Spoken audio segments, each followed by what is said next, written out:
ആസിബിൻ വായിൽ എന്ന് പറയുന്ന അവിശ്വാസി കുറെ എല്ലുപൊടികളൊക്കെ എവിടെയോ കിടന്ന മനുഷ്യന്റെ എല്ലിന്റെ പൊടികൾ വാരിയെടുത്ത് കാറ്റിന്റെ സമയമാണ്. ആ കാറ്റത്ത് പറത്തിയിട്ട് ചോദിച്ചു, കാലമൻ ആരാടാ മുഹമ്മദ് സ്വല്ലല്ലാഹു അലൈഹി യാ റസൂലല്ലാഹ്, ഇതിനെ ജീവിപ്പിക്കുന്നത് ആരാ?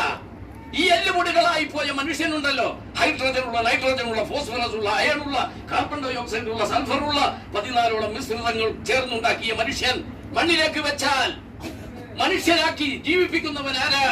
ഈ എല്ലും കൂട്ടത്തെ നസലൽ നബിയു മലക്ക് ജിബ്രീൽ. യാസീന്റെ ബാക്കി ഭാഗം قال من يحيي العظام وهي رميم قل يحيي الذي انشأها اول مره.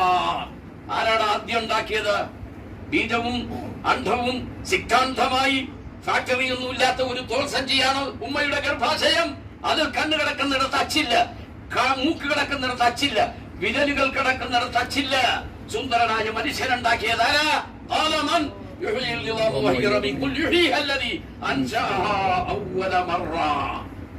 അത് ഉണ്ടാക്കുമെന്ന ഉറപ്പിൽ, നമ്മളെയൊക്കെ അള്ളാഹു ജീവിപ്പിക്കുമെന്ന ഉറപ്പിൽ, നമ്മളെയൊക്കെ അള്ളാഹു വീണ്ടും ജീവിപ്പിച്ച് ഈ ലോകത്തിനപ്പുറം ഒരു ലോകമുണ്ട്, ഒരു കാലമുണ്ട് എന്ന ബോധ്യത്തിൽ ജീവിക്കാൻ എല്ലാവരോടും ആദ്യമായി എന്നോടും പിന്നെ നിങ്ങളോടും ഓർമ്മപ്പെടുത്തി.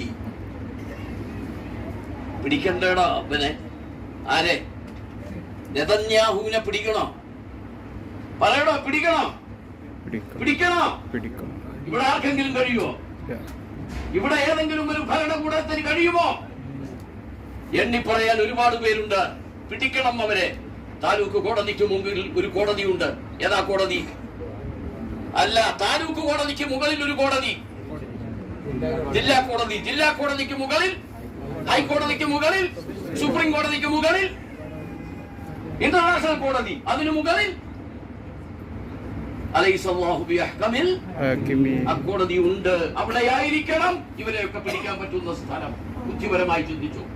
ആ കോടതിയിലേക്ക് പോകേണ്ടവരാണ് നമ്മളെന്ന ബോധ്യത്തിൽ അള്ളാഹുവിനെ ഭയപ്പെട്ട് നിസ്കാരം നിലനിർത്തി തഖ്വയിലായി ജീവിച്ചു മരിക്കാൻ ഈ യാത്രകളിൽ നമുക്കെല്ലാവർക്കും അള്ളാഹു തൗഫീഖ് നൽകുമാറാകട്ടെ.